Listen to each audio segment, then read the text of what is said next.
सज्जनता, सरलता और विद्वता की प्रतिमूर्ति माननीय, नमस्कार आदरणीय। आज हम लोग बात करेंगे कि पैसे के दुख को हमें सबके सामने बताने से परहेज करना चाहिए। और क्यों करना चाहिए? क्योंकि जो दुख है वो मार्केट में दिखाने की चीज नहीं है।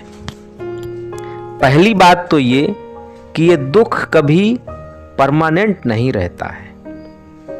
आपके जीवन में अगर आज आप किसी चीज के लिए दुखी महसूस कर रहे हैं तो क्या ये संभव है कि एक हफ्ते बाद, एक महीने बाद या एक साल बाद सेम चीज के लिए आप दुखी रहते हैं? अपने पीछे के कुछ हफ्ते, कुछ महीने, कुछ वर्षों में जाकर देखिए कि आज के 3 साल पहले अगर हम किसी चीज़ के लिए दुखी थे तो क्या सेम चीज़ के लिए आज भी हम दुखी हैं और उतने ही दुखी हैं? तो जवाब में नहीं होगा, क्योंकि ये समय एक ऐसा मरहम है कि कितना भी बड़ा दुख होगा, जैसे जैसे समय निकलता है वैसे वैसे वो घाव कम होता जाता है और वो दर्द, वो दुख कम होता जाता है। तो जब दुख परमानेंट नहीं है तो उसके लिए हमें सबके सामने दिखाने का क्या फायदा है? पहली बात तो ये कि जब ये घाव परमानेंट है ही नहीं, ये सच्चे ही नहीं हैं, और जब सच्चे नहीं हैं तो ये झूठे घाव दिखाने की मनोकामना हमारे अंदर क्यों रहती है?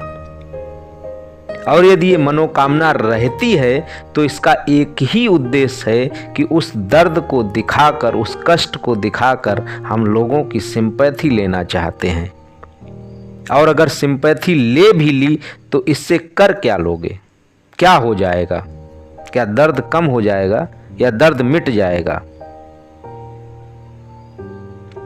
जब ना कम होगा ना मिटेगा तो इसको दिखाने का, बाजार में नुमाइश करने का क्या फायदा? अगर साथी बनाना ही है तो सुख में बनाओ।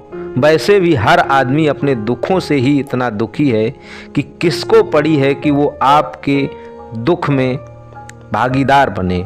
कोई भागीदार नहीं बनना चाहता और भागीदार बनने का सिर्फ नाटक ही करता है।